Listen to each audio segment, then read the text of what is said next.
You got any Halloween plans? I do, in fact. I usually don't, but this year, I'm going with Zach and Tori, and we're going up to New York to see Tame Impala. Fuck yeah. Yeah, November 1st is Zach's birthday, so it's his birthday thing, but we'll be up there from 31st into the 1st. I don't recall whether it's on the 1st or the 31st, but it's one of those two, where it's the concerts. So yeah, I'm hyped. It'll be fun. Now that we're saying this, you need me to bleep any of this because this episode is actually coming out on the 31st, so like I don't know that anyone's gonna rock up to you at the Tame Impala concert, but do you want me to bleep any of it just in case? If somebody does rock up to me at the Tame Impala concert, A, I'd be very happy to meet them, and B, that's crazy. Tickets are so insanely expensive because I told my cousins about this, and like they were like, oh, we love Tame Impala, like we'll see if we can come. And there were many hundreds of dollars for tickets, and I was like, "Ooh, maybe don't. You might be a little late to the party there." Yeah. But what if there was a crazy watcher out there who's like, "Oh, Ricky's gonna be at the Tame Impala concert. I'm gonna spend $400 to go." Dude, $400 like conservatively, Yeah. You know what? If they can make that happen in the course of a day, and like they're really that devoted to meeting me. Then sure. Then yeah, they can wear my skin. Yeah, take my liver, why don't you? Who cares, right? It happens, man. Well, I hope you have lots of fun. Are you there's at least one horror movie coming out the next weekend. We're recording this a week in advance. Well, Shelby Oaks comes out this weekend, so maybe you guys could go see that. I don't know, did you have any movie I know that they like horror movies, so. They do like horror movies. I remember when we were talking, I was like, oh, we could go see Begonia, because that's out the 1st, I believe. It's right? true. The 31st, yeah. The 31st. Yeah, even better. But I don't know. So last time I went down there, I was sort of like, hey, don't watch Good Boy, because like we can watch it together. And then just the timing didn't work out. So I feel like it's going to be another thing where like the timing doesn't exactly work out. Yeah. So, I'm just going to sort of leave that to the wind. If I get down there and they're like, hey, like, do you want to go watch a movie? Then yeah, we'll go see a movie. But cool. We'll probably just stay in and watch movies because, I mean, we watched the 2 horror movies that we discussed last week. Watchers, go ahead, listen to last week's episode. Longer than the movie that we reviewed. Yeah. Yeah. This is going to be a repeat of that, by the way, watchers. I'm going to hold Lane and, by extension, the watchers as well hostage for the next 3 hours. 3.5 hours. Yeah. Just so we can hit the runtime value. But yeah, if that's true, I'm not bleeping shit. I am just posting. I'm not. I'll record for 3 hours straight. I will not listen to 3 hours back. I won't do it. I need to I need to like Google podcasting for dummies so I can see how people do this besides like hiring a production engineer. Like, how do people actually listen and edit their podcast besides just listening back to it? I do know. Don't tell me. I don't actually want to know. Oh, okay. My bad. You're right. Fuck me then, bro. Yeah. Can I at least say my bit? Because otherwise, yes, you can say in case there's any watchers out there that also have a podcast, they can then at least like get the knowledge. Yeah, for their own edification. Yeah. I know there are programs that you can hit a button and it'll like you can do that record in tandem and it'll say like like this timestamp and it'll like record timestamps so you can like there was a fuck up, boop, and then check up back on that later. Yeah, which would be great if we recorded in the same room. Because then I would know when you're banging on the desk and shit, but I can't do that since we record remotely. And the thing is I am not even banging on the desk. It is the lightest taps in the world, and I'm not even like touching the desk too. It'll be me like moving my mouse, and because the it's over, bro. Don't worry about it. Whatever, bro. I don't even cut them out anymore. I mostly listen back to make sure you aren't reading your full social security number, which you sometimes do. Please don't say it, please. No, this. I was only going to say the first 3. God, this one's getting edited on the plane, so I'm not. Yeah. I'm really not putting that much effort into this one. No offense, watchers. I love you. It's great that you're listening, but also. This is a free podcast. But also, I have no respect for you or your time. You can listen to us bang around on my desk and shit. Hey, it's part of the charm. If you want to, I'm $15 a month in the hole from hosting this podcast. We have no ads, no fucking monetary streams, no nothing, no sponsors. True. 20 years ago, we had John ads. If there are any watchers remember that out there, joke? Yes, yeah, and remember how we drove it into the ground by just saying... I'm bringing it back. It's undead God. for We Want a Whale. Yeah. Oh, for We Want a Whale? Okay, yeah. We're resurrecting it this Halloween. Okay, yes, right. yeah. What were you going to say? If there are any watchers out there who would like to volunteer to re-edit our episodes, much like the recobbled fucking movie that we watched, go ahead and do that on your own time. We won't pay you. We won't pay you to host it. That's all you, buddy. But feel free to. Have fun with that. You can also make YouTube poop of us saying just horrendous, outrageous shit. And there's nothing we can do to stop you. It's just like the rise of AI. Not again. We can't do this. I know. Ding the fucking AI counter.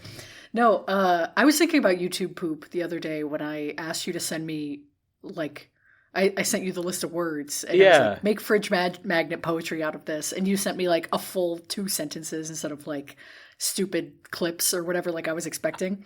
And when I was editing it, I was like, oh, okay, this could be fun YouTube poop. I can see the appeal of this. Yeah. Yeah. Well, the way you phrased it was hey, can you make anything funny out of this? Yeah. Right, yeah. Right. And so I was like, oh, okay, funny story. And then I was like, ooh, man, that's kind of tough. Because there weren't a ton of, not filler words, but what is of, the, a, and what are those? Interjections? Or not interjections. No. Those are articles. I mean, there's articles. There's 4 different parts of speech that you just named. I mean, some of them are conjunctions, some of them are prepositions, some of them are articles. And the, those are articles. With is a conjunction, or a preposition. Conjunction, junction. What's your function? Yeah. Work it out. Yeah. Yeah. I remember the really jazzy parts of Schoolhouse Rock, but none of the actual information is retained.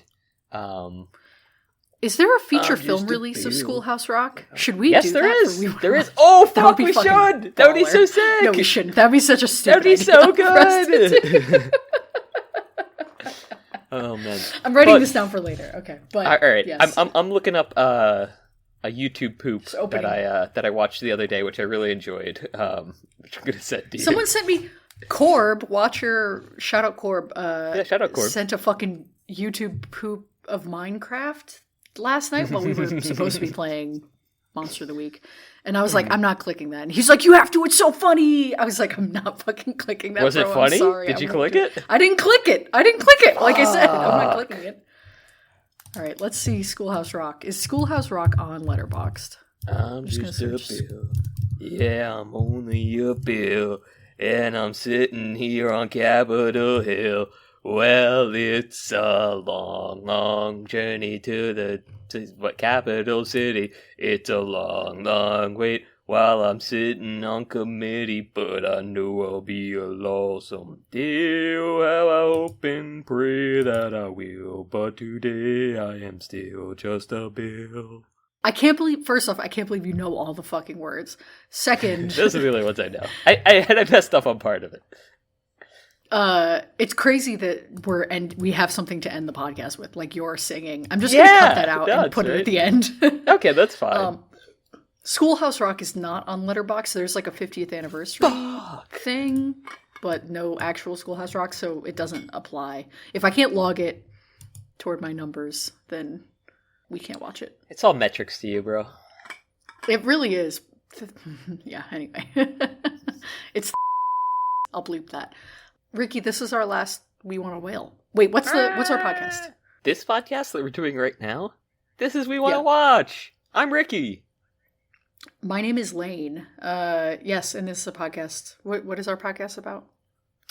We are a pair of lowbrow clowns. Well, I'm really a That's not what clown. It says anymore. That's not what it says anymore. I changed it because I wanted to game the SEO a little bit to hide our identities, just a smidge for a little bit. So this is for the real ones that remember, okay? The real ones, yes, yeah, yes. That the know true that identity of the pod. Okay. A lowbrow clown with film bro aspirations. Right?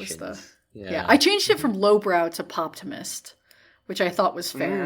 I figured that was like a nice a gesture, an olive branch, if you will. Yeah. I don't know. I mean, my water bottle's looking pretty half empty right now, to be honest with you. So I don't know if Poptimus works. But now we're both pessimist. Sorry, go on. We're on equal footing in the description. I call both of us amateurs who aren't funny or smart. So true. Yeah, cool. Okay. Brutally honest, but true. Yeah. So I figured we should just be forward with us not having any credentials, just to not beat around the bush. But right. But we probably are the most watched video about Silkwood on YouTube. Let's go. So there's that. This week is our last whale in our We Wanna Whale miniseries. Yeah, it's been a long time coming. 6 weeks. It's been fun. Yeah. Oh yeah, it has been a good time. I've been enjoying horror movies more and more. And you mentioned this, yeah. The more that I sort of get algorithmic shit recommended to me about movies, especially over Halloween, it's horror movies. And so I've definitely expanded the list of shit that I would want to watch. A lot of horror movies are sort of filling that up. And I'll save it for the end of the app, but as you know, my Rick's pick this week is also kind of a horror movie, right? It's like a psychological horror. No, my bad. Cut that. Cut it all out, Lane. Future Lane, cut it all. I'll leave it in there.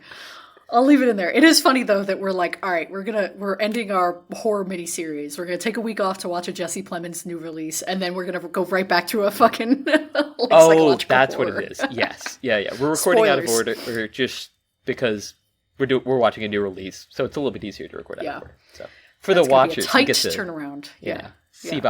Peek behind the curtain a little bit curtain. there. See the little tiny wizard controlling the shit, or whatever the guy was behind. Is it there, a wizard? Well, he was portraying himself as a wizard. Yeah. Is that not what the saying is from? No, I don't know if it. I think so. Did that just popularize it, or I think so. I don't know. Okay. Yeah, it'd be funny if that was an existing phrase, and he just it was molded it around. Redefined by the movie. Yeah. Really, it originally applied to showering, like a guy behind a shower curtain, and they were like, they invented showers for that phrase. Wizard of Oz is actually. Go on. I was gonna say that's the thing, because there are other movies I mean, Psycho's kind of like that. You could be like, oh, the man behind the wall, or like the man behind the people. You could, there's you could maybe get phrases like that similar to it. But none of them caught on. The people under the stairs. That's always a classic one. The boy underneath the stairs. Harry Potter. For any Potter heads out there. Lane has the most disappointed look on their face I've ever seen them with. And I've seen them very disappointed in me, okay? That was a new level.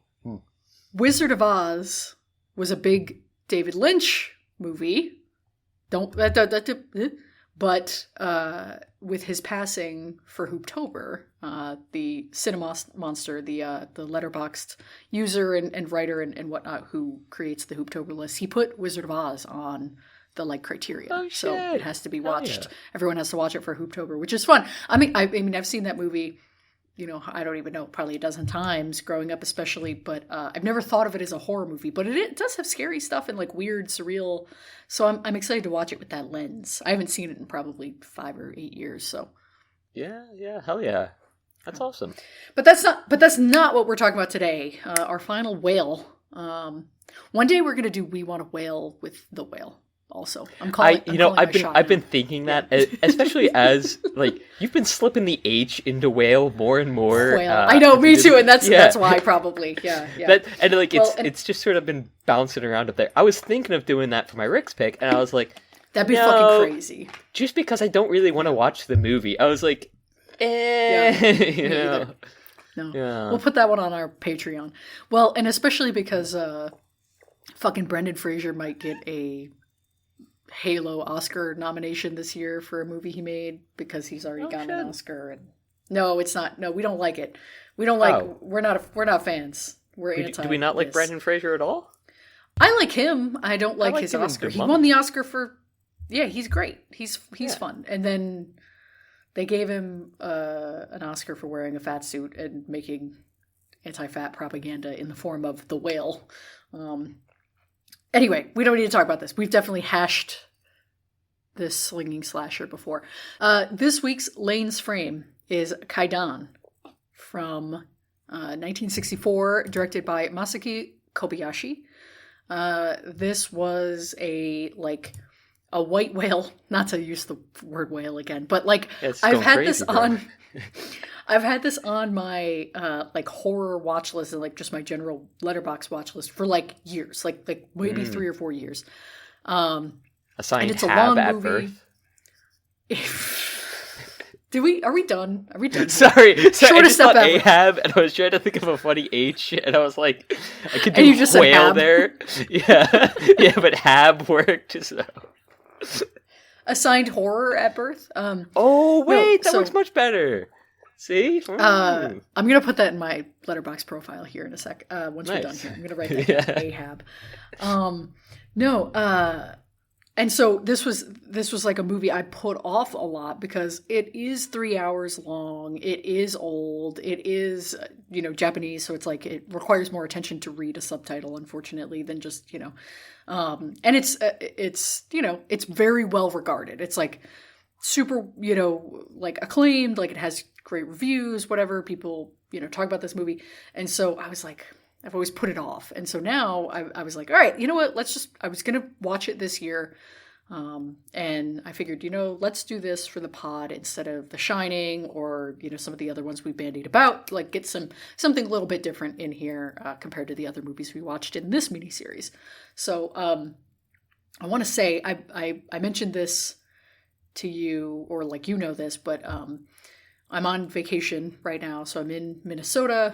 I won't be by the time this episode comes out, but so I'm I was curled up yesterday watching this in bed, on the lakeside. Fucking, it's fall. It's cold and rainy. Sounds nice. It was so fucking cozy. It was a perfect environment to watch. Butternut squash soup, curled up. I did not, because it was it was 9 a.m. I watched this movie at 9 in the morning. But okay, that's kind of psychotic, but all right, fine.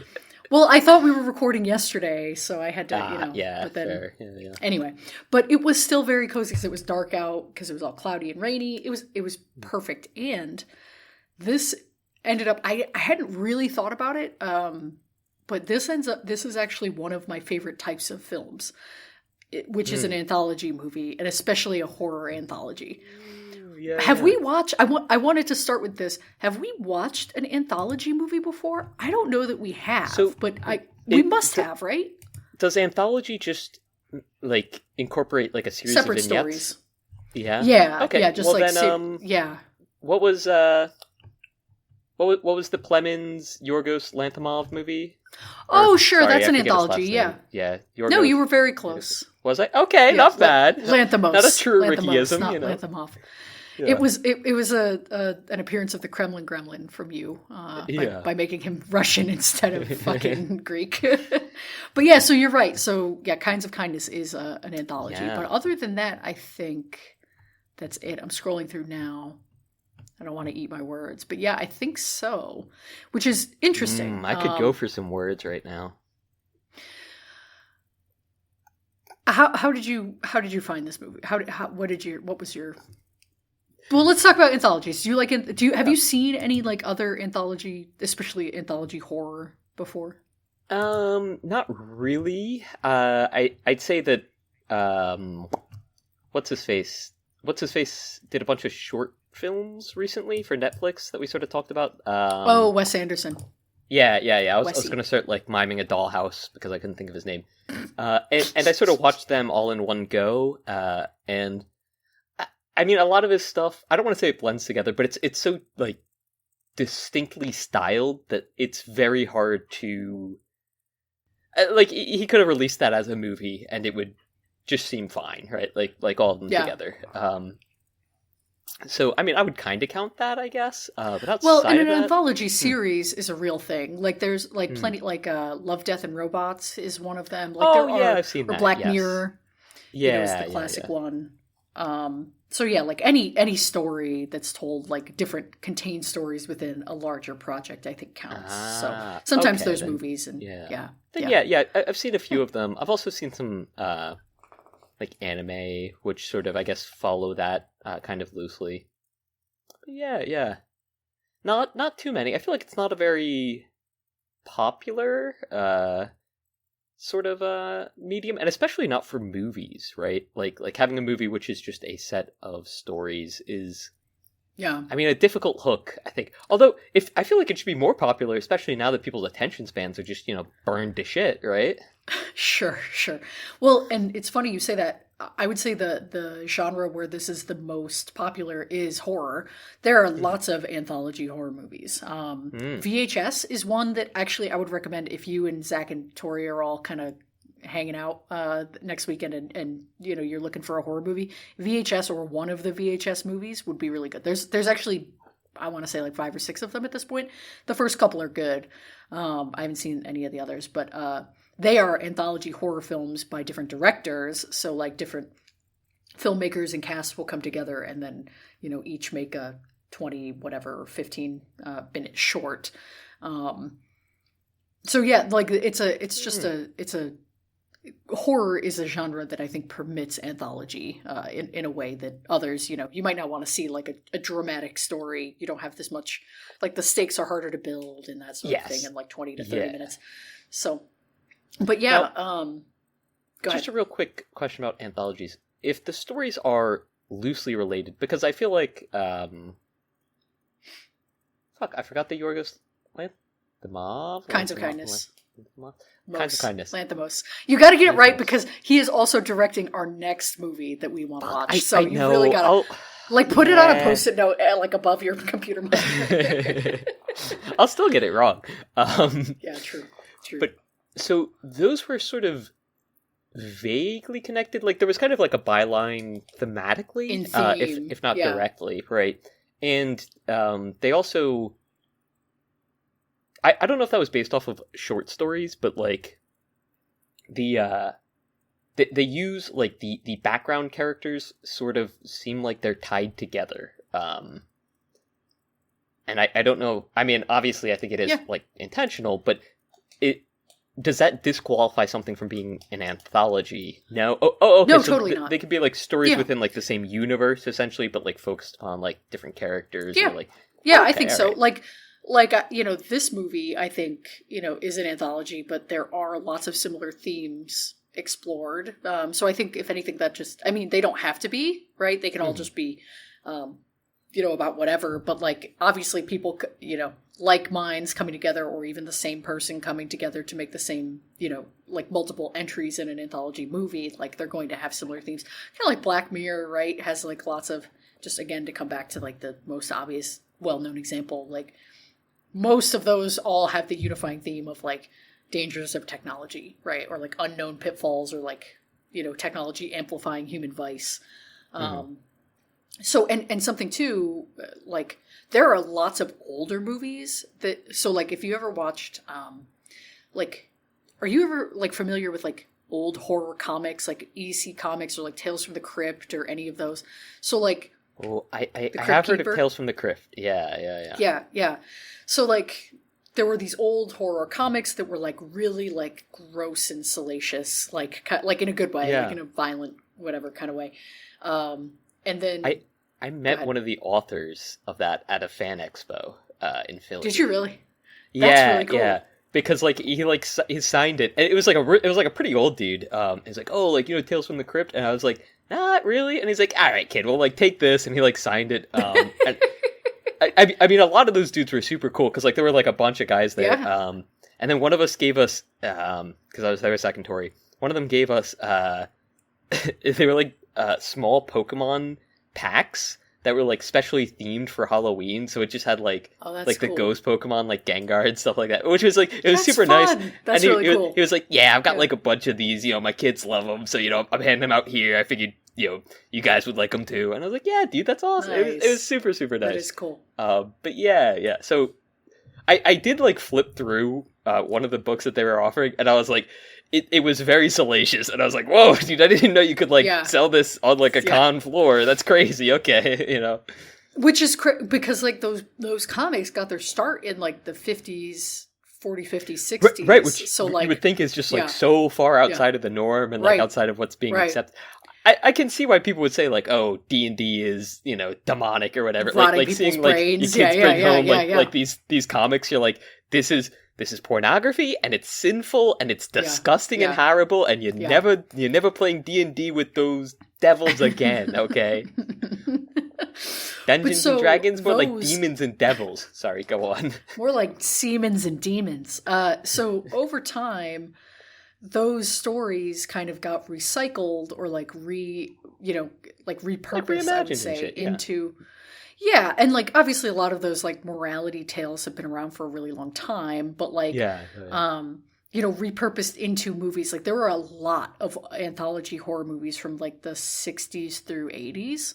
So you can find like there's tons and tons of them. One day, one of my pet projects, you know, that I want to do one day because I'm insane, is make a category, like watch all of those. Like I've seen a bunch of them already, but like go back and categorize them all based on like the different vice that they're exploring, or like the type of movie or like type of story. Because like a lot of them, like a lot of these, like, and I'm tying this back to Kwaidan now, but like a lot of these are like, oh, you wronged somebody, you wronged the person you love, or you found an evil object that gives you your heart's desire and it monkey paws you, or like like one of those things, or like you told someone, you know, you broke a curse that you shouldn't have, or something. So like it would be fun to like catalog them and see which of these stories comes up over and over again, and you know, And to me, it was super. Twilight Zone is another one. Oh, Twilight Zone, yes. Perfect example. Yeah.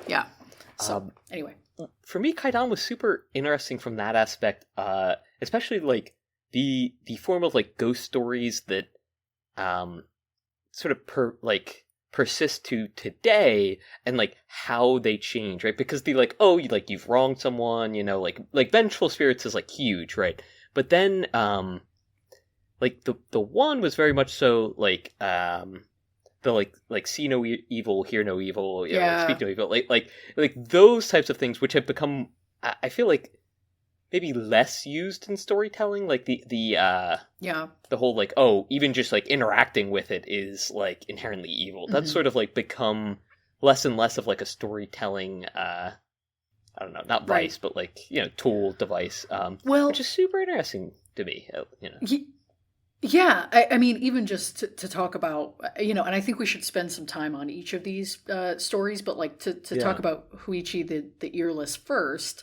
Yeah, I think that one is kind of the most like inaccessible, or like the most foreign, not to like make it not like international form, but like the most, just because it I think the context of like ghosts or spirits is so different in Japan versus like the West. And so like, you know, you're kind of like, why the fuck would you leave? Like you're talking to ghosts, but like there's not necessarily the cultural like belief of ghosts being automatically evil the way that there kind of is here. So like it seems, at least to me, it seems a little bit more like, you know, why would this guy do that? Like, why would you even play along in the first place? Like, why would you not get out of Dodge? Well, you know? I mean, it's not like he didn't know to begin with, right?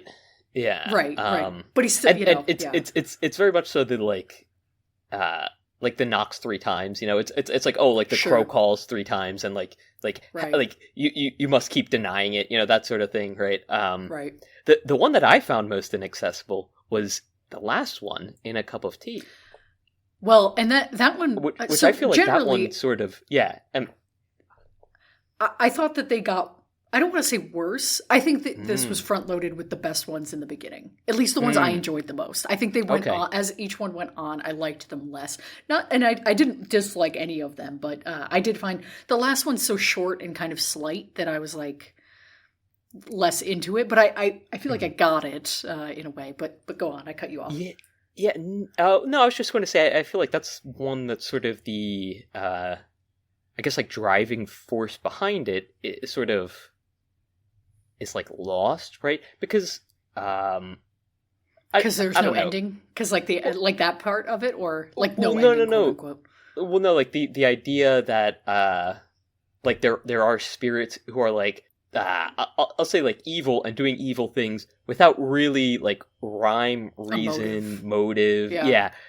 And also, a lot of these sort of, and a lot of Japanese storytelling has this where, like, there's, like, specific rules, right? And even today, like, there's, like, Japanese sort of, I don't know what to call it, like, urban horror stories, right? Where, like, Sure. I don't know if you've heard the one of the woman with like the cut lips or something like that. Basically it's like a woman approaches you and like you can't really see her face and she asks if she's pretty, right? And sure. If you say yes, then it's like revealed that her face is actually like has like these cuts going all the way up it, and then she says, "Oh well, like you'll look like me too," and then she cuts your face up.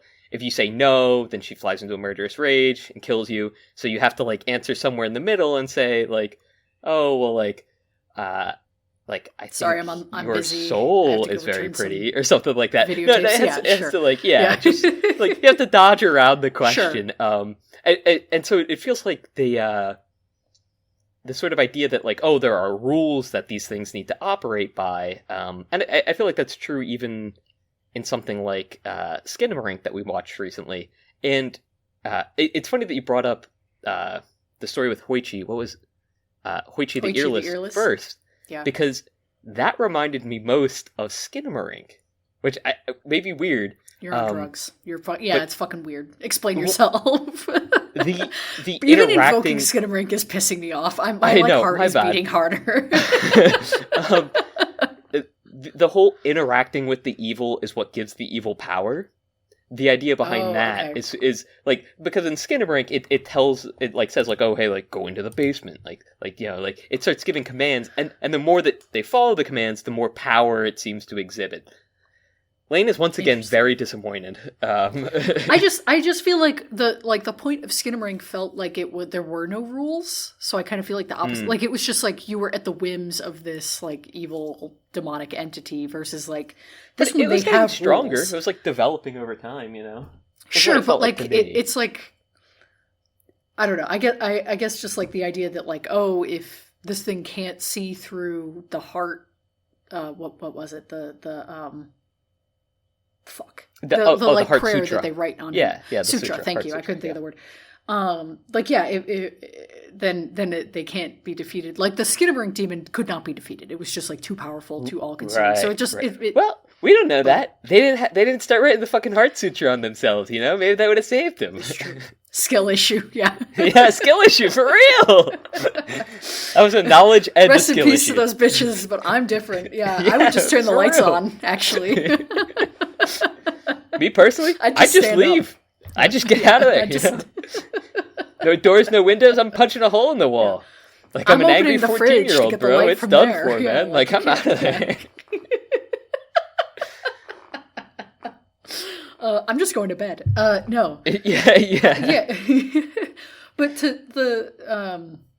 that's interesting about the In a Cup of Tea, because I felt like that one was almost straightforward to the point of being, like too slight. Now it is, I think, the shortest of them all. But I did kind of feel like, okay, like, you know, but the rule sometimes there, you're gonna fuck something up.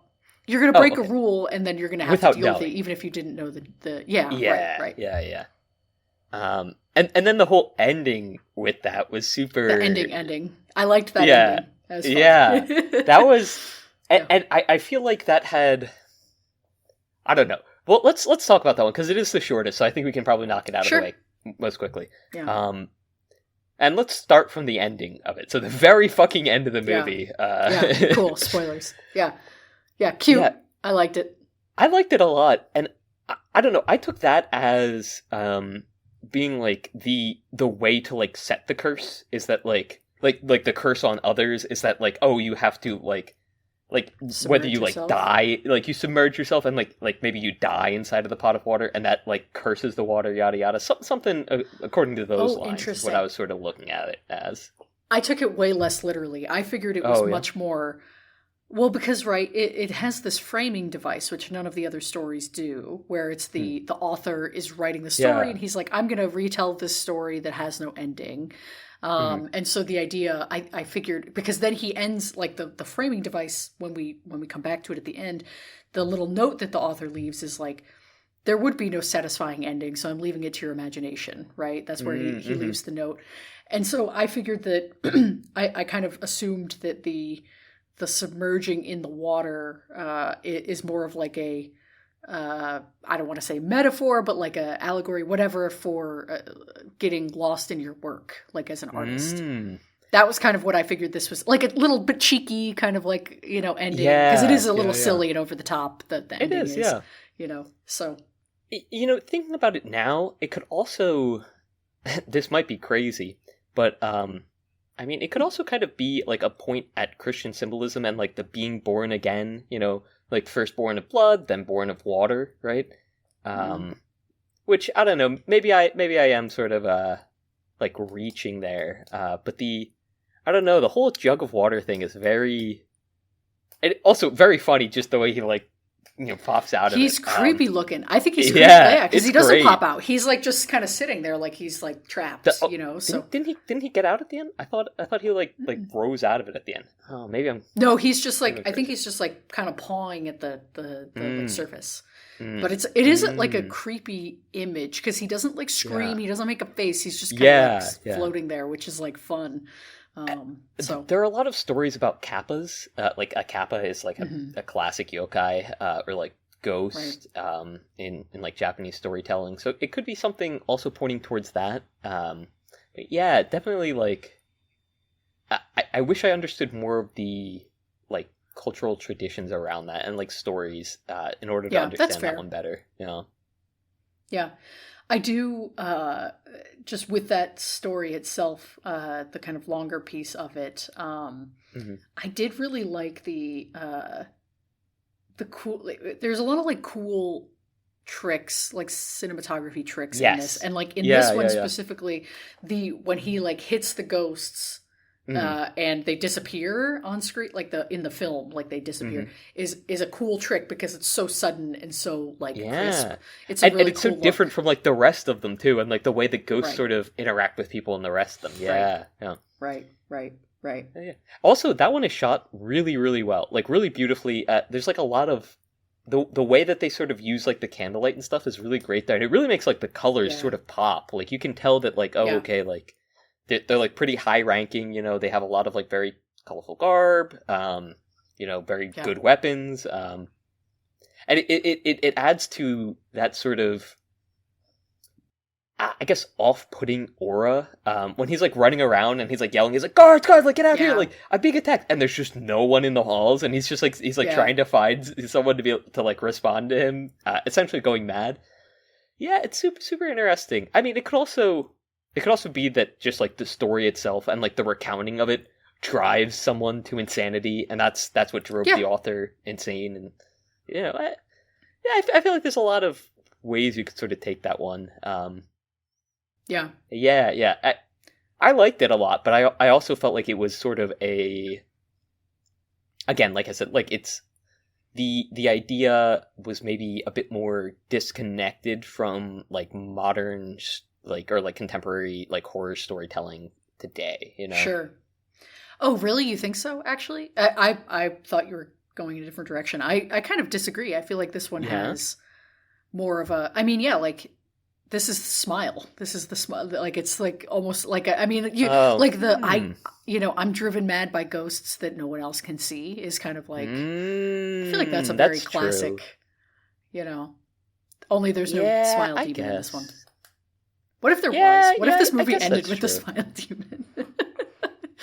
What if what's the pop star's name? What if he's like under the water and he just starts smiling? That would be crazy. What is her name? It's not Sky. Is it Sky? Maybe. What's the pop star's name? It's gonna bother me if I don't look this up. Hang on. Hold. Now I have to fucking look up Smile too, which is gonna give me nightmare. And I'm alone. Let's see who gets it first. I'm already on the. Okay, well, I looked up "Smile" and I got the song by Lily Allen, so that's not it. That is not it. I just went right to Spotify for it. Sky Riley. Sky Riley. A great name. Good music. Pretty good. You know what? Should we rewatch that movie and talk about it? Should we actually just fuck Kwaidan? We don't need this. No, redact that. Future Lane, take that out. No, but I feel like that's a common enough, right? Now that you frame it as the ghosts haunt like one individual who like and no one else can see them. Yeah, okay, yeah, 100%. Yeah. I get that. Do like that the ghost is wronged by because like the ghost shows up in the tea. Yeah. And then like he's just kind of like being haunting, and then like when he breaks the cup, that's when the ghost is like, "Whoa, I was just playing around and you went and fucking hurt me." Dude, I was playing a little joke, buddy. Yeah. Like, that's it. I'm a little jokester. I like to have my fun, right? You had to take this and make it personal. Boy. Just a little fucking birthday boy. You wouldn't hit the birthday boy. Ghost, Come on, I'm just a little cup of water. You wouldn't spill your cup of tea because of me, right? Would you? I do really like the whole... Because, this is a long movie. This is a slow movie, which I appreciate. Yeah. One of the longest we've probably watched. And I really liked the build-up during the tea drinking scene. Because especially the fact that the little... whatever face in the liquid gets closer and closer each time and looks more menacing. Fun, really cool to think like they did that back in the 60s. It's crazy. But then also the fucking music, the soundtrack in this or the score goes so crazy in this whole movie. And like the droning sound, I don't know if you recall, but like the like kind of like slow build up droning, like ominous sound that plays as he's getting ready to drink the tea. Mm-hmm. And then it suddenly like cuts. It suddenly is like abruptly silent. They do that a lot across these. Yeah. That tension build up and then it's not even a release. It's just like there's just nothing. Which is such a. I feel like this is. It must be super influential, or maybe I don't know. Maybe something else predates it. But that is such a like noticeable like horror movie thing that still happens today, like that you go into a movie and like see like any psychological like horror or like any kind of horror movie even has that exact deploying of like droning sounds and then abrupt silence to break the tension or like or not resolve the tension. I was like, oh shit, they were doing this in the 60s. That's crazy. So it's cool. Can I piss you off real quick? I'm gonna do it anyway. Boy. Yeah, I am going to say something about Good Boy. Good Boy does it, I'm pretty sure, so. Yeah, but, like, not to good effect. They... mostly because, like, there's the generator and shit that they could have played around with a little bit more, but, like, they kind of do it with that. But, like, you're in a, like, cabin out in the woods, essentially. Like, bro. Like, and it's all about, like, the downstairs and, like, the cellar. Have the heater make noise and then have it stop. So and that would be really freaky to a dog. Dogs get freaked out by like the sound of like the heater and like the air moving and shit like that. Like, bro, it's so like there's so many layups they could have worked with there. Like, what the fuck, man? Ugh. You're not wrong. You are not wrong. I saw something recently. I've seen a couple of things recently, but it's all the same idea across these. It's all the same movie. There's only really one movie out there. It's actually just one. Not movies, but like this idea. So like the creator of Smiling Friends was like, hey, like we're going to make things that are funny to us, and like we're going to reference things that are funny, just like Seth MacFarlane did with Family Guy, where he references 50s and 60s stuff a lot, right? Specifically in the earlier seasons, and it's. I saw a study recently about AI, how they were training large language models. God, Ricky. You're doing a fucking bingo right now. You're doing a hat trick. Just give me a second. It's all the same idea, though. But they were like cartoons, AI. What's your third thing that's going to get mentioned here? I don't know. But they were trained nuclear, on... supporting nuclear. Yeah. Sorry. They were trained on TikTok and whatnot. And it like actually created brain rot where they had like reduced output capacity even after being trained upon like more... I'll call it significant weights, like off of better training data, right? It still had a reduced capacity compared to not pre-training on these ideas at all. And it's the idea that like good creators need to be able to have like a large repertoire to sort of take things off of. And I mean, there's the saying, good creators what is it? Good creators imitate, and then like great creators steal, or something like that, right? And you can really tell that the guy who made Good Boy, Ben Leonberg, I don't want to call him. You're about good to get us it wasn't fucking very sued good for libel. But I'll say he's certainly not a great creator, because you're like, he actually stole everything off of TikTok and that's slop the thing. and shit. You know, it wasn't. I don't want to say this, dude. Okay, we already like, fucking litigated Good Boy have stolen for an hour and a half last week. I know, but what I'm saying is that there is a lot of great stuff out there, and like even just by like if you had watched this movie before like making that one, I feel like you could have made it a lot fucking better. Anyway, go on. Let's write a fucking letter to him. Let's be like, hey, Good Boy director, have you ever seen Kwaidan? Like, what, you know? We think have you ever seen any fucking horror movies ever, jackass? Like, hey, I really think that if you had incorporated a little bit of the bird with the crystal plumage into Good Boy, it would have really elevated things. You could have worked on your lighting a bit, and you would have understood like how lighting is used, and I don't know, maybe interesting camera angles. Just saying, maybe put a hot woman in your movie. Yeah, for next time. For the next film, so you don't bugle it or bungle it up so hard. Bugle it, yeah. Bugle it too hard, yeah. I was thinking crunching on chips. I was thinking the instrument. What's good about our podcast is that we don't have to create or steal. That's true. Yeah, we can just critique, which is far easier. We can just sit on our asses here and pretend that we would make anything better. Yeah. Sorry, Ben. I didn't mean any of that. You know I didn't, buddy. Thank you for still listening, though. Yeah. What if Ben... I like the idea that he's not only listening to the episode about his movie, but then he's so pissed off he has to listen to all of our episodes and choose our numbers. And like leave like angry remarks and stuff. And he's 45 minutes into the next episode when he's like, these jackasses. Yeah. If he comments on our like YouTube stuff, it'll be the only comments on there, so it's fine. Well, then we could like engage with him about his movie in the comments. That'd be great. Ben, formal offer. If you want to come on our podcast, we'll have you on as a guest. You can talk about whatever anytime. movie you want. Literally anytime. In 10 years, when our podcast pops off and we have 1,000 episodes, this offer stands. All right. Do we have anything else to say about In a Cup of Tea or the very ending? No, I mean, I thought we covered that one pretty well. Yeah. Okay, we were in the cup. We got in and out of there. Yeah. Oh yeah. Do we want to go backwards through, or do we want to go? Is there another one that let's go backwards because we mentioned Hoichi the Earless earlier. Why not? Yeah. Hell yeah. Okay.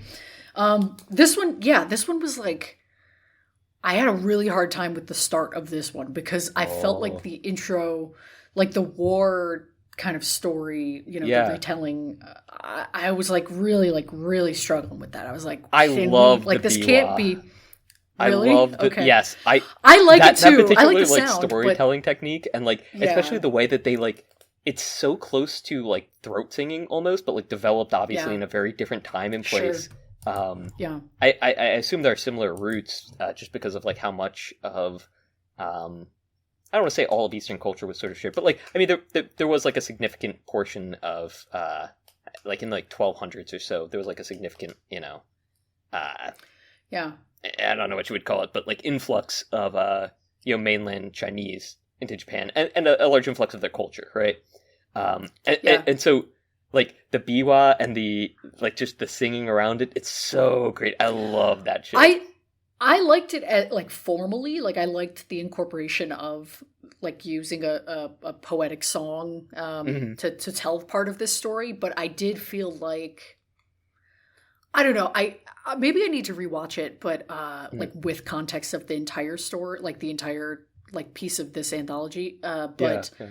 I kind of was like, this feels inessential. This felt almost like it was very beautifully shot, but I kind of felt like, well, because it comes on and you see Hoichi and he's sitting on like the cliffside playing, and I'm like, bro has ears, like bro, like this is how like they're lying to me. Going. What the fuck? Right. This is false advertising.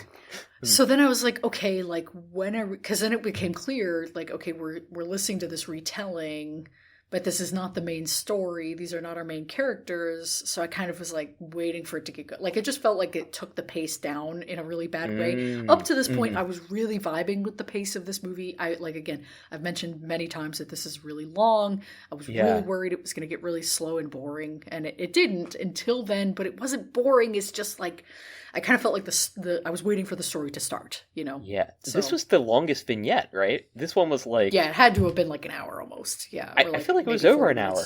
I feel like this was like longer than the actual runtime of Good Boy. Like disregarding the end bit. Yeah. But yeah, the assault at sea. Oh my god, so beautifully shot. That looked so awesome. It looks so great. Good. Yeah. And it looks really cool. The way that, like, you can tell that they are shooting, like, in at least, like, a decent bit of water, you know? Like, that's so fucking cool. And you know what? If they'd redone this, and then they include a little bit at the end where they go, hey, guys, we didn't actually shoot on the sea. This is how we... We can't fucking do this. I'm sorry. Yeah. Actually, the Kuleshov effect means that if you're looking at the sea, you might interpret it differently depending on other things it's juxtaposed with. No... You might say ume if you're Japanese, or you would say the sea in America. Sorry, go on. Ricky just wants to flex his fucking anime knowledge. I do love a haunted sea. I understand that we had to get through the whole story to prepare the idea of the sea is haunted. I do love that, and it looks really good. You know, I just loved that. Like, you see the samurai retainer, right? And like when he brings him before the court, and you're sort of looking at the court, and you're like, wait a second, like. These guys look kind of familiar, you know? And then, like as it goes on, when they go, oh, yeah, no, like, that's like the remains of the Hickey? Hickey, yeah. It was like, oh, shit, bro. Like, that was them. That was fucking them, bro. Like, and it's so cool that I mean, the idea that, like, spirits stay around because of, like, unfinished business and is like, I think, very, very common. And so, totally. But like having their unfinished business be like, oh, like we want to hear our story, you know? And then cool. When when they're at the end, they're like, tell us about the battle of Dandora, you know, like that's so sick. I love that. Maybe what I would prefer is if the story with Hoichi had started and then we cut back to him like, reciting everything. Yeah. Like I feel because again, I have no problems with the actual story, but the pacing, I just felt like it was wrong. Like it was a little out of order, I guess. I think also because like, I mean, I assume that this is and you know what? I should have checked this beforehand, but I assume that this was a real story. Yeah, it is an actual it is an actual epic. So I would assume all of these are like classic Japanese ghost stories too. Yeah, like, they're all like written right. Like these are like even Hoichi the Earless is like a classic story. Right.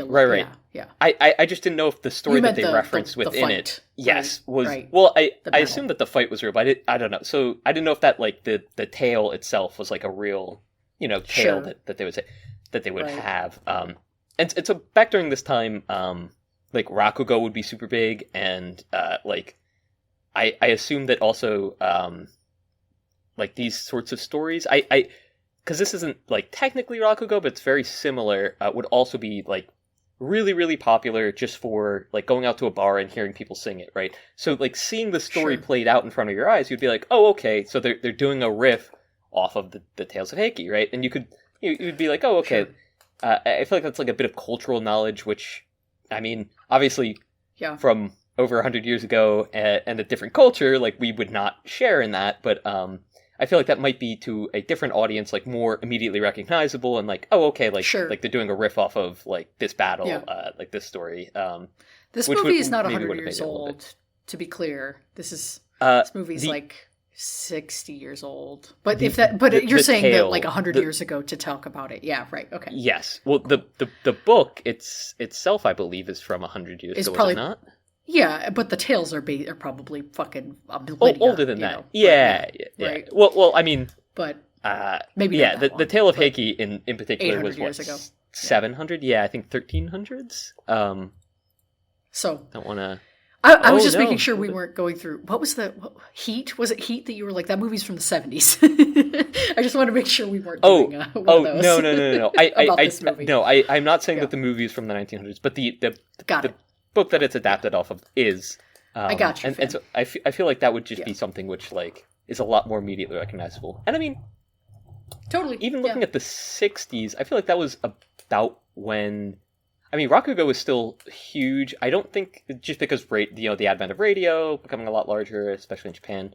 I don't know if like the biwa and like that method of storytelling was preserved and sort of like nationalized. I guess not nationalized, but like made more popular with radio and whatnot. But hey, maybe it was. At risk of lengthening our podcast even more, which is already over a fucking hour, can you define Rakugo, which you're talking about for me and the watchers? Yeah, so Rakugo is like emotive storytelling, where it's one person on a stage who like basically tells, I mean, not necessarily ghost stories, but ghost stories are a part of it, and that, I mean, there's really sort of like any type of story. There's a lot of like fun sort of light stories, like fables essentially, but a lot of stories sort of got passed down from Rakugo, and I mean they remain. Rakugo is like very much so a dying art. There's one guy, an American who I know went to study it, and now he does like Rakugo in America, but he does it in English, and it's very funny to see how he's adapted the style. But like I know that in Japan, it's very much so like there are sort of two schools of thought, where it's like the traditionalist, like you must hit like certain plot beats and whatnot in a very specific order in a very specific way, and you can't adapt any stories, you can't make them new, you can't like it must be said exactly as it was done previously, which is what it seems like they were sort of praising Koichi for, was like, oh, like he does it even better than his master, he brings it to life, yada yada. And then also there's people who maybe sort of played a little bit more fast and loose with their storytelling. Sure. But yeah, it is kind of like a dying art, very much so. And I know that it's very much so been on the decline since World War II. And like, I mean, especially today, right? So it'd be interesting to know like how popular it was then. And the biwa playing is maybe something a little bit more separate from that, which, I mean, that's a tradition that goes back centuries, right? But right. I've always known that to be more of like a casual thing, like, oh, like you would go to like a bar or something, and there would be, you know, either, I mean, man or woman, like someone there playing a biwa and singing. Very often it was a woman, so I was kind of surprised that it was a man, just because the vocal registers for that usually work best with a woman. Which is super surprising because Hoichi really nails the shit, man. You know, like he's singing his heart out. It's great. He's singing, yeah. But yeah. Whereas Rakugo, at least how I've sort of seen it, and like maybe I'm really far off base with it, is maybe like a little bit more formal. It's kind of like a night out, like if you're going to like go watch a movie or something, but the more ancient equivalent of it, you know. Interesting. Well, yeah. and part of why I asked is because this entire movie, not just this this story, but the whole thing has elements of like no theater, like like the kind of like more like melodramatic, like over the top, like theatrical, like the performances, especially in the first two. I feel like we're more evocative of that. Now, I'm not a scholar of, you know, of like Japanese theater or anything, but that was kind of where I was getting like, you know, but that's interesting. Like this idea of like raconteur kind of, to use another like RC word. Like, that's an interesting comparison. Yeah. The earlier ones, and also In a Cup of Tea, sort of remind me of like kabuki plays, which were yeah same idea. Which I think is a little bit more like not culturally relevant, but like more readily available to people even outside of the culture. Just plays with, you know, very much so over the top because, you know, it's a large audience, it's difficult to see, so they had to be very over the top, but they would have like aisles down the center of like the stage would proceed very far into the audience so that actors could sort of parade out and audience members would be able to, see and almost participate in the action. And I feel like, a lot of these could work super well with that. Really, pretty much all of these stories would work very, very well as like a kabuki play. Yeah, which is yeah. it is super. I'm sure they have been, right? Yeah, like, I mean, probably, yeah. I mean, you the book came out in 1900, so it'd be very surprising if there was not at least one or two examples of that. Yeah. Well, and that's the point, right? Like the book is not the originator of these stories. Of these stories, yes. I'm sure even more so. Prior yeah. to that. So Yeah. anyway, Yeah. But coming back to Hoichi, the backdrops, you mentioned like the way it looks. I thought and in every single one of these, the painted backdrops are like amazing. They look, and I mean, I couldn't tell if they've been recycled, like from the one with the snow to the third. Because there's some of the same kind of like fiery, like orange and reds, like swirls. I think they look new, awesome. Yeah, but yeah, they do look awesome. And a lot of the effects, especially on Hoichi, just stuck out so much. Like the fight in the water, crazy. Like that was super technically impressive to me watching that. I was amazed. It's the 60s. Like, where'd they do that? Like, they had to. I mean, all of this is on sound stages. Like, there's not anything, I think, outside. So it's crazy. Like, especially there is a scene or a shot where somebody takes an arrow to like the face and then falls on it. I was like, damn, that's fucking violent and like intense to fake that. Like that's really cool. Like to do that. Even their mist effects, like when they're finally like the fog when the guys sort of like get up to Hoichi and they're like, yo, like we gotta go. Like super cool to see the fog sort of like drifting down off of everything. But before it disperses. It's like almost clumping around Hoichi. Like it looks like it's enveloping him at a certain point.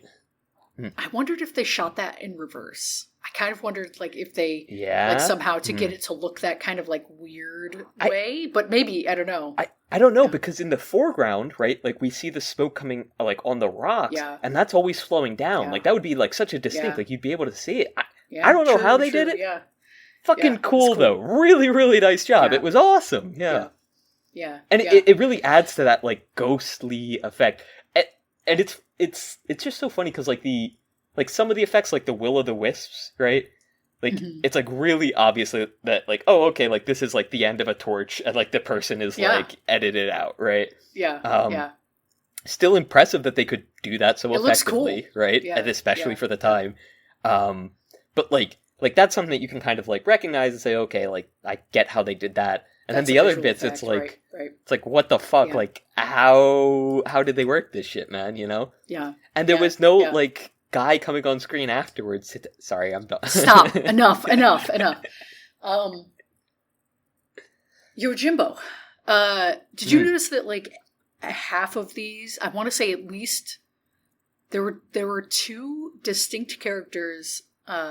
One in this vignette and one in Woman of the Snow that were both prominent in Yojimbo, among other movies. But I didn't recognize this one, the older guy at the temple. The priest. The priest is. He's like the sake, like the business owner that like holds, like gives Yojimbo like respite. He's that guy. And then in Woman of the Snow, the gunslinger is like the guy. It's the same guy, like the guy who pulls out the gun, who's like, he was our get this guy off the screen. Oh, he's yeah. I was like, what the fuck? Like, holy shit. Really cool. Yeah. So that was fun. I kind of was like, I didn't really do a really close look, but I bet there are other actors from that movie that just, I mean, both of those two dudes have like super recognizable faces. Yeah. But I bet there's more overlap between the two, which would be really fun to look at. And the more that we watch from this period, like the more Kurosawa movies or like whatever, the more we'll see, the more overlap we'll see, which is fun because we don't always get that, with like movies that aren't like international movies. We don't get to see the same actors more than once. So that was cool. Hell yeah. Yeah.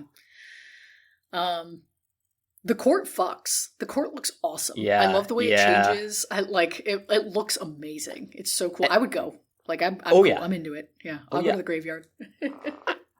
And like, especially like when we see it, and then we get to see his friends sort of like moving through the graveyard, and we see like the fading between like when I don't remember whether it was because the sun was rising or they were showing up, but we see like the retainers like fading into the gravestones or the headstones. Yeah, super cool. That was really fun. Yeah. Yeah. When they were calling for like, oh, like tell us about the battle, and he's like, oh, it's difficult because there's so many extra stories, and then there's 4 esoteric stories about it, and he's like, you tell me where I should continue, and they're like, the battle, like lead us to the battle. That's the most important part, right? Do it right now. Yeah, it was super cool. No, it is. It's really cool. And then the way they have to drag him away is also because he's like possessed. Yeah. With the whole when you mention like being obsessed by your craft with like in a cup of tea, talk about obsessed by your craft, right? Like they're like actively dragging him away, and he's like, stop, like you'll insult these great people here, and like and they're like, dude, like you get that you're in a graveyard, you're not playing to anyone, and he's like, get off of me, like it's so cool, yeah. But the ending is kind of a happy, and I mean he loses his ears, but other than that, like he's good. He's continuing to honor, like he has a positive outlook still at the end of the day. Yeah. So. And it's funny because he like sacrifices something, right? His ears, when he's already lost his sight, and that's like the story doesn't work if he has his sight, Sure. But it places him in such a like vulnerable position, right? And like it's someone that I don't want to say, well, you know what, I will say, in general society, right, like people would look down on someone who has had these misfortunes happen to them, and instead it's like lords from all over the land are like, hey, we heard this guy to play the fucking lute for me right now. We're like, we heard this guy was so good that ghosts are coming back from the dead to try to hear this shit, and that they took his ears. He was that fucking good. Like he's got to play for my lord, like that's super and cool, all of these stories, to talk about like a unifying theme, are about like the past and like your actions in the past coming up, to bite you. And so the idea of like this movie having a happy ending because, what had happened in his past, he like was doing the right thing. He like was honorable. He's like, making good choices. And so he's rewarded for it, is a fun switch up from like the usual twist ending, which is like your past is going to come fucking get you, like, which is so many like morality tales, which are like my favorite fucking thing. Like The Substance, like just take your pick. But like, so this was like a fun twist on it. I kept waiting for the shoe to drop, and I was like, oh no, the shoe is not the shoe is on the foot. We're good. Like, there's no problem. Yeah. It was awesome. Yeah. And I mean, you said it all. Yeah, pretty great. I do love the Heart Sutra. That's a cool scene. Yeah, that's a cool scene. Just the whole like the painting, even over the eyelids and everything, super sick. Yeah, cool cover. Yeah, really cool. Yeah, box art for the movie. Yeah. During part of it, I was like, it really suck if like you like forgot a word and you're like, Koichi, I gotta go back. You gotta like wipe a whole like side of the leg clean. You're like, all right, I'm starting back over. We'll get it done. We'll get it done. Yeah. It was also.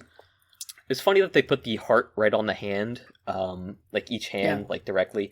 It's common practice in like Japanese culture, or like it's a little myth or whatever, to write the kanji for human or like man, or like that sort of like idea on your hand and then swallow it to give you courage, which was, I don't know, it maybe not relevant, but I thought it was funny, and I don't know. But you wanted to talk about this piece of Japanese culture that you know, and yeah. Well, because I don't know if that like is a recent thing, or if that's like, or if like they meant like back in the 60s, if that was still a thing, or like if back in the 1900s, that was like still a thing. It'd be interesting to learn like where that first sort of originated from, and like maybe how it's evolved in culture. But I mean, I don't know that much about Yeah. it. I just thought it was a funny little connection. Yeah. Yeah. Anything else to say about this one? Another great score. I mean, the twanging and singing we've talked about is really cool. I think the only thing I was very, very minorly disappointed in is that there were not two wood blocks smacked together and a guy going, yo, because that would have made it perfect for me. Bro. All right. Woman of the Snow. This one was fucking cool. I WE love WANNA. this. Immediately, Yeah. It immediately opens with the eye in the sky. Fucking love Yeah. an eye in the sky. Yeah. Love a blue eye. Like, love an eye that isn't, like, you think, like, Eye of Sauron, right? That's, like, where you go now. But, like, love a wintry eye. That's fun. Yeah, yeah. And when they're walking and like more and more eyes start popping up. Yeah, And it's they're just, like clouds, they're like basically. swirling more and more. Yeah, it kind of reminds me biblically of, accurate angel cloud. Yeah, Yeah, yeah. It reminds me a bit of Starry Night, the Van Gogh. Oh sure, Van yeah. Gogh, which is also why like going from that into Hoichi the Earless like really made me go, oh man, dude, like was there like Van Gogh influence here? I don't know.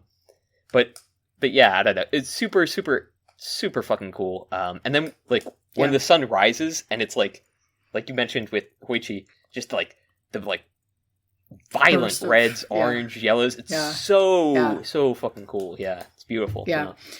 And the blue and white snow like is really pretty. And like this movie does have these kind of like four very visually distinct, like they obviously look very like they were made by the same person, but they are all so you could like identify them separately based on just the way they look. Even like a shot with no people in it or anything like that, which I think is really like colorful. I think that's the whole point, right? Or the whole reason is because of the color. And yeah, this one the snow looks just like I want to get in that cabin and like curl up. I was daydreaming that I was there yesterday while watching this. It looked so cozy with the like 3 feet of snow that they were in.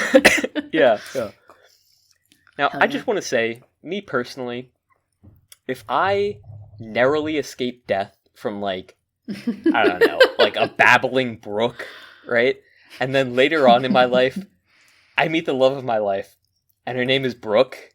I'm not telling her shit about that story, all right? It's just not fucking happening. I'm not going to be like, hey, you remind me of this water spirit, who saved me from a brook when I was a child. Isn't it funny that your name's also Brooke?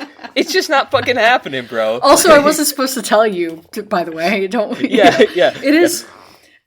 The like morality tales like of this sort where it's like you could see the person making the bad call in real time. Yeah, they really do invite the like. Personally, if it were me, I would not do that. Like it's like, I would come just on, not like abuse the substance. Right. Actually, I'd be able to do the substance and it'd be fine. I would beat the substance, but you're not wrong. Like that, it does invite that that type of interaction with the text, and so that feeling of dread building in any of these stories, especially, but this one, you see where it's going because you know what he doesn't. 5 minutes into the story, right? Which is so fun then to see her interact with everybody and like you're like, oh, it's working out. Maybe it really is going to work out, even though it's not going to. That's a fun tension. Yeah. Yeah. I mean, it really is like waiting for the other shoe to drop, right? Waiting for the other sandal to be finished being made. It's like, all right, well, like what's going on here? Especially when he first meets her and she's like, oh yeah, my name's Yuki. It's like, all right, immediately I was like, all right, Yuki means snow. I'm like, what the fuck, bro? Like, get out of there. Like, get the fuck out. Same. Like, Yeah. Also, my wife is never aging, despite having 3 extremely young children. Like so much so that everybody comments on it. Yeah. Did you hear the song that they were singing when they go to visit? Yeah, they were singing about the stepmother, like the snow. Yeah. The snow's falling and like having to like brush it off for like the spring or something. Yeah, which is like it's like very funny, but it's also like it's like. Okay, when's it gonna happen? Yeah. And the score is like, again, I keep like beating the same drum here, but like the squealing sounds of the wind are like really upsetting in the beginning, and then toward the end, the lighting switch ups are really cool. Yeah, I was going to mention the lighting switch ups, and especially when he's crossing from one side of the other to the like the lantern, like the small lit candle that they have, like the it's not a wax candle, but like oil lantern, whatever you want to call it. But it's like on like a little small little tower. I don't know what to call it. Oh, you have all these Japanese words, but you can't fucking say them in English? I see how it is. What's it called in Japanese, Ricky? I don't know. I don't know that either. I don't know what I would call this in any language. Okay, like torch, whatever, candle holder. Oh, torch, I guess. Yeah, but I mean, it was like a little bit nicer than that. Yeah, but the way that he sort of like crosses back and forth, especially when he's like questioning whether or not he should like sort of say the story, and it's like, dude, just stop, just don't. And then immediately like her face goes icy. And like it's awesome. Gets like like she gets like physically whiter, and then like the light goes blue, and it's like, oh fuck, you fucked up, bro. Like so good. Yeah, it's awesome. It's really cool. She's so hot. Yeah. I would personally, I wouldn't fumble. Like, dude, I would not. The fact that she lets him live is crazy too. Like, you should have personally. Actually, I would have been sucked dry at the beginning. All right, like. All right. See ya. Okay, all right, fine. It's been fun potting. Podcast over. Yeah. This is the last episode, fellas. Yeah. No, but yeah, pretty great. And this vignette also has, I don't know. It's like very often, like spirits, and especially like vengeful spirits, right, are like seem very like firm and strict in their rules. So when she was like, "All right, like I'll forgive you." Like, but like, if those kids have any goddamn reason to complain, I'm coming back and killing you. Like, I was like, oh shit, okay. But then she like even like takes the shoes at the end, you know, like they get like covered in snow, and it's her kind of like accepting them. Like, I was like, oh shit, that's like kind of sweet. It's, I don't know, I feel like a lot of stories about, especially like any sort of like human ghost interaction where it's like. It's always supposed to be like cursed, and like a lot of times it focuses on the kids, like the kids become cursed, you know, passing down, yeah. But in this case, she's like, no, it's you, bro. It's not the kids. The kids ain't doing anything wrong. Which I'm like, I mean, save him. Super thankful, super cool. But also, would it have made a difference if he had known that like that was her, like? Because, like, really, he's just telling her about something that she did. Like, she already knew, right? It's like, well, you know, like... She did know. And so, but it's the devotion. It's like, you made a promise to me, even though you don't necessarily know it's still me. Like... Yeah, but it's also like he loves her so much that he's willing to confide in her about it. Like even so, like it's, but he doesn't think that but he doesn't think it's like a, you know what I mean? He thinks it's like just silly, because 10 years have passed or whatever. So yeah. But it is he's fucking stupid though for it. Like he is fucking stupid. Like he's, and I love it. I love I really, part of me likes that these first two are kind of like relationship based in that way, like about, you know, like I feel like that appeals to me more. You know, I've been ostensibly here on this vacation to write, and like, as I've been writing the little bit that I fucking managed to write, because I feel like I've been so busy.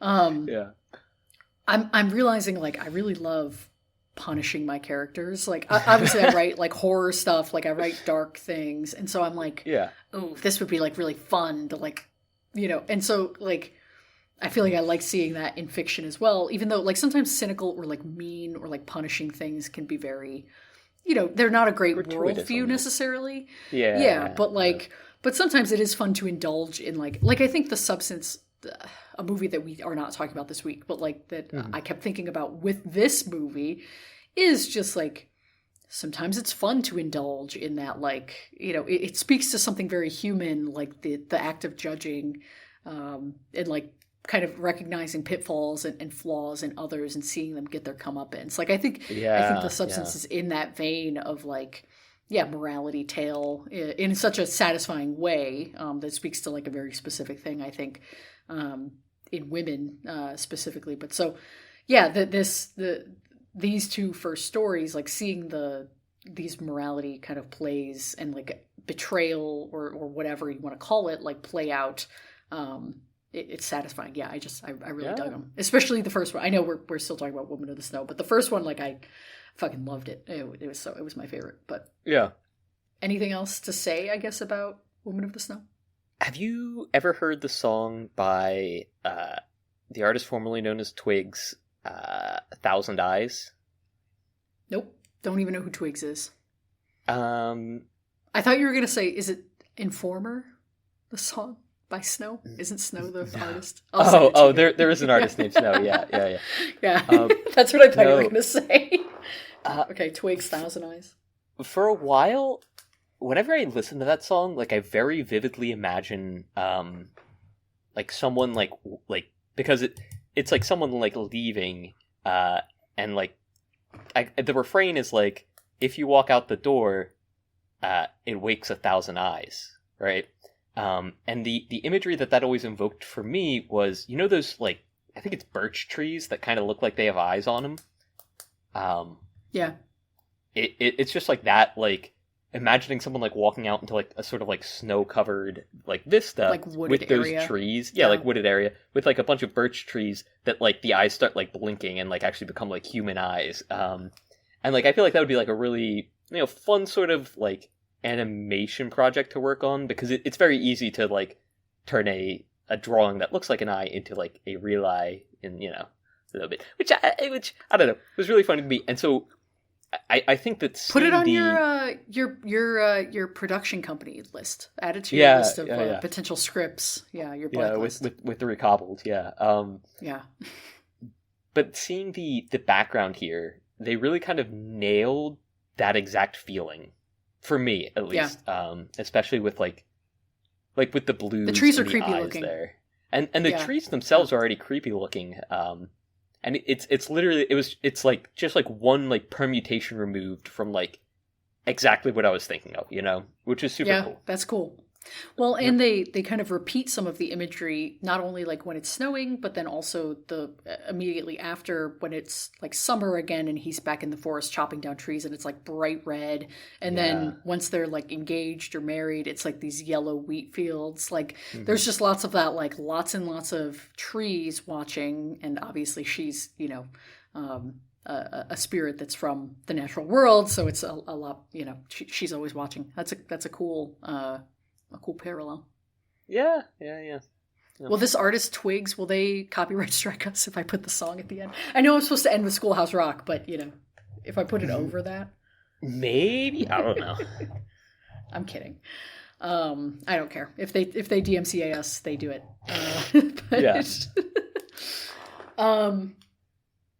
Last one is The Black Hair. This was my favorite. Fucking loved it. Love rotting. Love people sleeping with corpses. I love dark shit. The implication of all of this was really fun and satisfying. I felt like this had the best. I liked the pacing of this one the most as well. I liked that we really had enough time to like sit with this guy's like feeling of betrayal or like living with his betrayal. I just loved it. Thought it was awesome. And the fucking score, again, the clacking and clanging and banging and shit, especially in the beginning, is fucking cool. It's so good. Yeah. Oh, Ricky doesn't want to talk about this one. All right, I guess podcast over. I had to send a text message. Sorry. Sure. Can I talk about the sounds at the end of this one first? Absolutely. Yeah. Fun. The way that they cut, and they'll do only like specific noises that are happening in the scene. Like he's like banging against the walls and it's no sound. And then he falls and it's like the sound of like him like hitting the ground, you know. Well, and like during super well, yeah, they do the same kind of like thing with like when they're reunited, right? They go to bed and then like there's a shot of like outside their house and there's like this weird like bone breaking sound, like this like crunchy, and you're like, what the fuck, like what happened in there, and then it just like escalates from there, obviously, as he wakes up. Is really cool. It's great. It's scary. Yeah, I love this one a lot. And like I do think it does start really strong with this. I don't know if this was. I think Woman of the Snow was probably my favorite. But this one is like a very close second. Maybe. I think so. But yeah, like just when he's in the house and like the way that it's first discovered, even like that shot of him like next to her when like the light is coming in from outside, like through like the pane shutters, and it's so like distinctly. It's like 4 little spotlights, square spotlights, and then like he turns and it's her like desiccated body with like her hair all around. Oh, bro! So and especially cool. because like the night before he was just talking about like how fragrant her hair smelled and everything, and he was like so. Yeah, he used to such like flowery words around it. It's like, oh, brother. Oh, but, I love that like type of reveal of like, and you see that all the time in these types of stories of like the thing that you were just cuddling or whatever, like like the thing that you were just like looking at is now something completely different and like horrifying and putrid. Yeah. I love those types of twists. And when they first reunite that evening and he's like hugging on her in an embrace and you don't see her face. It's like you can only see her hair.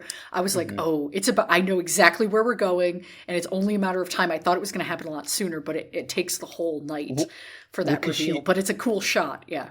Because she says, I don't remember the exact words, but she's like, oh, like, let's enjoy our time. Like, even though it won't be long. Because we only have a moment. Like even though we only have like right now. It's like, that's what I was like, oh, fuck. All right. It's fucking over. Yeah. Well, and in the beginning, I wrote down in my notes here, when he first leaves, because I took a whole shitload of notes.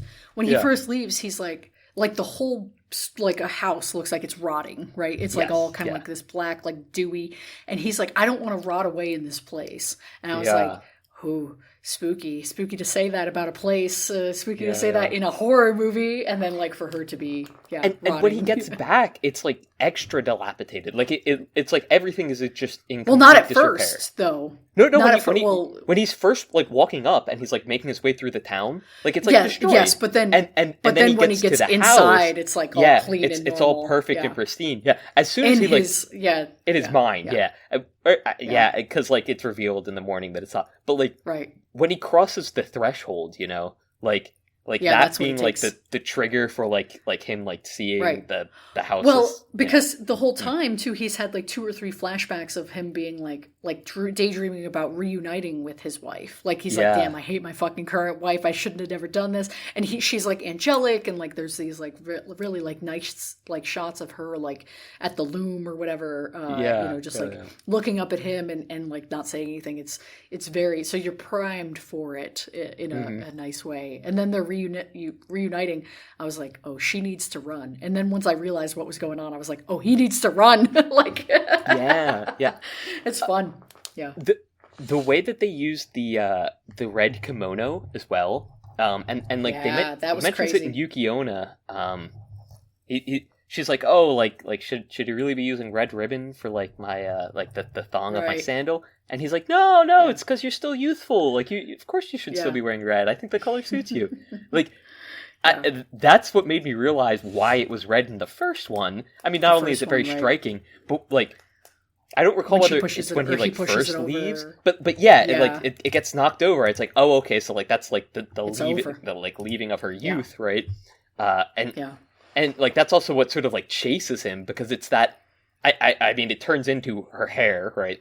But it's the idea that like he tried to come back and like reclaim or recapture that youthful image that he had of her, and it's not there anymore. It's just completely gone. It's only her long, black flowing hair, right?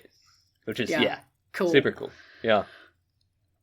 Yeah, and the lead up too. I know we kind of like started with the end a little bit, there, but like the lead up with him at the palace, or like at the with his like new wife who's like super vain and everything, is really fun. There's a cut where he's daydreaming about his first wife, and he's like at the training grounds, like on horseback, and there's like a slice through wood that just cuts it really, like there's suddenly like the kind of like silence or is cut by this like super loud sharp sound.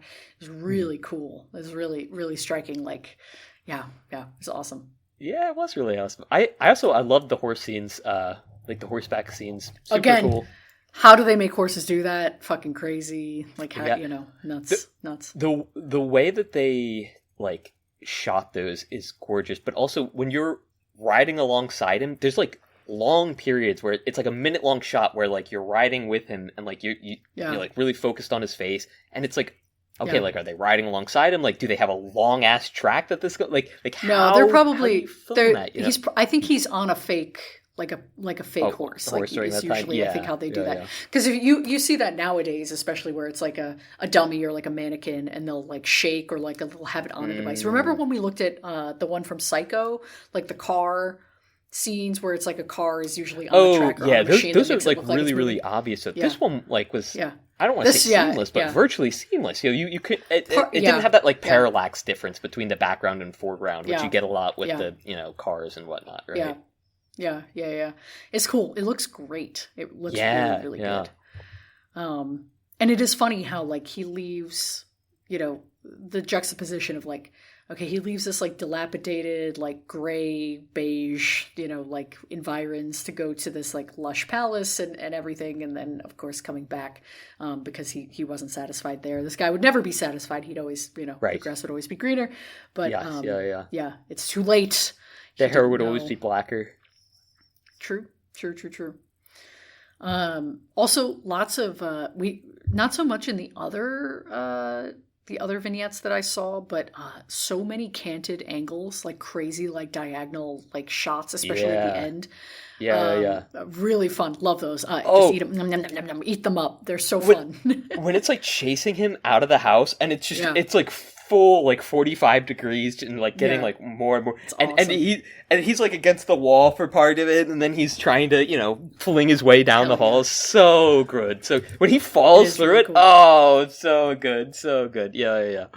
That was awesome. Yeah.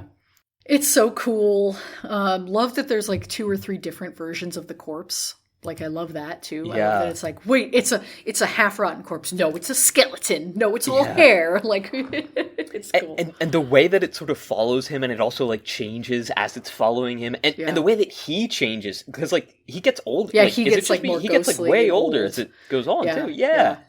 Super. It's aging him. Cool. How long has he been there? Yeah. I know I mentioned this, I think on the Skinamarink episode, or like maybe when we were recording it. Was it Skinamarink? I can't remember. But there's a YouTube video that I want to talk about here. It's like a short film that it's called My House Walkthrough. I'm mentioning it here. If I think you definitely should watch it, Ricky. But for any watchers out there who want that shit, terrified me. I think I told you like you should. This is like if Skinamarink were good. Yeah. It's only like 10 minutes long. Short YouTube movies that you said, because I feel like you mentioned that during Good Boy, that there's like a series. There was like a lot of shorter. Yeah, I like just watching, like there's hundreds if not thousands of YouTube like horror films, like short films that like indie directors put out. I didn't mention it on the Good Boy episodes because I was comparing Good Boy to like worse YouTube videos. This is in another this is level. A good one. This has production quality that like is unmatched, but also just like it really fucking it was like pound for pound the scariest thing I've watched so far this year. It was I was like cowering in Christopher's armpit level of like I couldn't look at the screen like behind my hands. And it's only like a 12-minute YouTube video. I swear to God, look it up. My House Walkthrough. Okay. It's worth your time. It plays with some of the same like how much time has passed. Am I really looking at reality right now? Like some of those things that are just like the fucking pleasure button in my brain. So like scratch that itch. Yeah, same thing as you see here in The Black Hair, where it's just again like all this time is passing. This guy's getting older, and you don't know how long he's been here and how long he's been gone, and all of that. So, yeah, cool. Good night, bitch. He got ate by hair. Love that. Love a hair monster. Yeah. Hair's gross. Like, you don't think about it because you're like... Yeah. But, like, hair's pretty gross. Yeah. Yeah. In JoJo's, there's a character that, like... I believe that she is 100% based off of this, having seen this. But, sure. They all have stands. And her stand is hair. And it's... Cool. Fucking gross, the things that she does with this shit. I'm not gonna get into it, but like, one character was like drinking tea, and it's like fucking filled with hair, and he's like, "What the fuck?" Like he like spits it out and starts like freaking out, and it's I don't know, it's super fucking cool, and those episodes like are played like a horror movie, just like she abducts a guy and like locks him traps down him like in her hair. with hair. Yeah, it's so fucking cool, man. It's a lot of cool shit. Which I'm pretty sure was like inspired by like him like wrestling with the hair afterwards. Wrestling with it. I'm pretty sure it's like just 100% not like lifted, but like very, very heavily inspired. I can't remember what episode or what movie we were talking about with this, but I love when someone has to pretend that a creature is attacking them in a movie, but it's just like a puppet or an object, and they have to fight it. I love that. I'm a fucking sucker for that. That is so cool. I've seen that a lot this year with the horror movies I've seen, and I just every time I'm like, oh, I love this. It looks so fun to do. Yeah. Anyway, I think we did that with The Birds. No. Probably. I mean, there are quite a few movies. Because, like, all of the kids have to sort of do it, and, like, you know, they're like pulling the birds off them and stuff. That's so cool. Yeah. Funnily enough, and this is only tangentially related to that, do you remember the scene in, like, the new Willy Wonka with Johnny Depp, where all of the squirrels are, like, cracking nuts and stuff, and then they all attack the one girl? Those were real. They had real squirrels on set, and they had them, like, actually, like, swarm this girl, which is, like, crazy. And, like, she also had to, like, fall and, like, not hurt the squirrels, but B, like, make it seem like they were, like, attacking her. But they were, like, really just, like, you know, playfully, like, running around and jumping stuff. Around, Yeah, I saw, like, a behind-the-scenes thing of that recently, and I was like, oh, dude, this is, like, super nice. And, like, it's also when you see something that, like... Because I was convinced that was all, like, special effects, CGI. I was like, all right, whatever, like, cool, fine. It's really, really fun when you get surprised by something that's like, that you're like really convinced was a special effect. They're like, actually, this was all practical. And it's like, what? you like actually train squirrels to like crack nuts at a computer, bro? Like, it's the magic of movies. You know, actually, I think I had seen that before because I think when I saw that movie in theaters, they actually included that as like a little clip from Tim Burton at the end after the credits explaining it all. Just to reassure people that like there were no squirrels harmed and like the Kuleshov effect was actually what made the squirrels seem like they were attacking. So you think that they're actually attacking her, but really what you're seeing is this is a terrible joke. We never can make it's so bad, but like bro. But also it's so bad that after credit scene. Come on, I don't know, man. So cringe. Oh man. The last thing I have to say about this is hauling water looked like it sucked, man. God damn. Like you had to haul water back in the day. Like all your water. Like that's nuts. And like, imagine you're out with your girl and she's like, man, I could really go for a glass of water. And you're like, babe, we were just at the stream 20 minutes ago and you said you didn't want it. And she's like, yeah, but... I thought you'd let me have set the Pallet yours. Queen down? Can we, like, set the Pallet Queen down just for a second? I really could just go for, like, a quick drink. It's like, all right, sure, I'll send a servant. She's like, could you get it? I like it when you get the water. It's just better. It's like, yeah, I'll go get the water. Fine. All right, wrap up this joke. I have to go to dinner. That's it. That was the end of the joke. It's over. Wrap up this joke. I have to go get water. I have to go gather water. Personally. I have to send a bomb to your house. Do we have anything else to say about Kwaidan from 1964? No, I really enjoyed it. Thank you for picking this one. This was super cool. Yeah.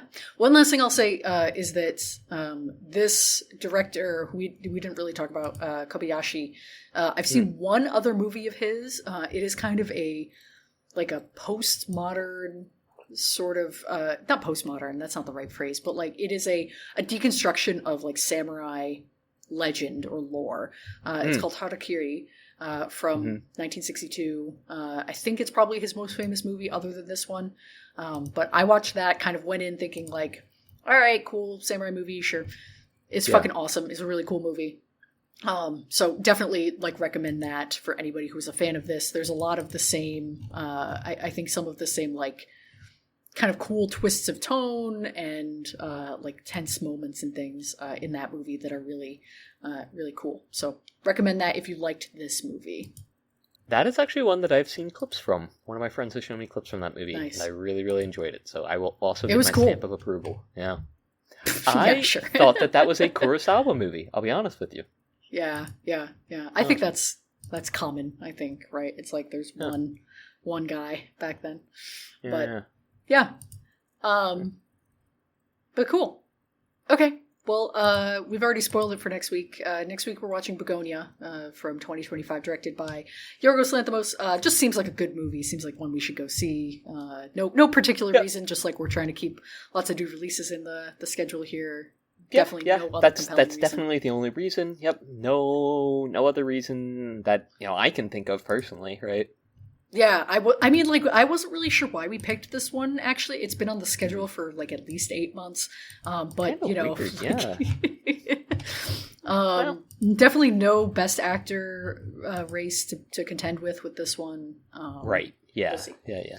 And no one that, the podcast is, famously, not based around, but, no reoccurring characters from the pod showing up here, for sure. Yeah, recurring characters is so funny. Yeah. Well, he is. Who? Wait, there's no... Who? We just established there was nobody. Is there now? Who? It's a new release, so if you're listening to this episode, Begonia should be out in theaters today, Halloween. Go see it this weekend.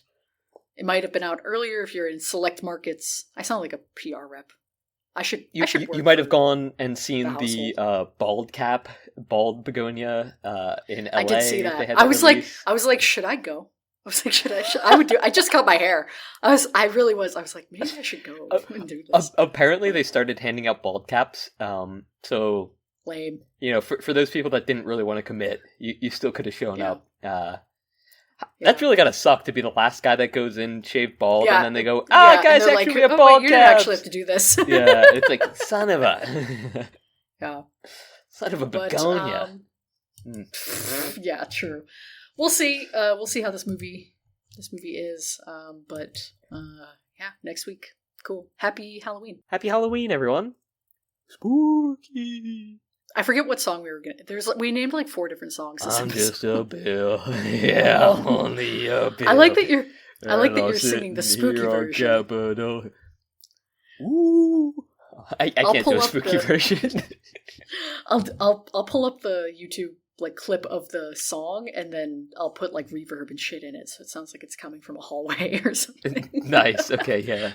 And then I'll put it on YouTube so I can, for no good reason, go viral. I'm just a bill, but it's playing from my laptop while I'm in the bathroom, and my parents are fighting outside. Do you remember that when people would do that shit with Redbone and shit? Yeah. Yeah.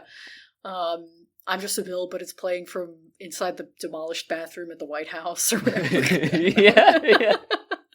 Ew, that was a bad joke. Every so often you just hear it's just horrible construction noises just falling apart. Yeah, you could record. Yeah, I know. Yeah. I was gonna make that joke. I didn't want to semi-dox you with it though, but yeah. Anyway, yeah. Dox me that I'm at a hotel that's undergoing renovations. Under construction. Yeah. And I won't even be there anymore. Yeah. Anyway.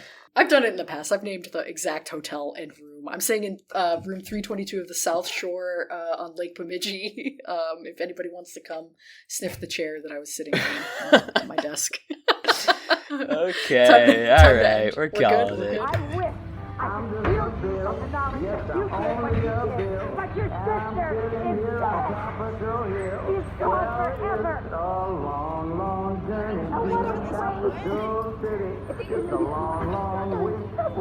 If you could just say I'm sorry, or face up to what happened, maybe we could do something. But you can't take responsibility for anything.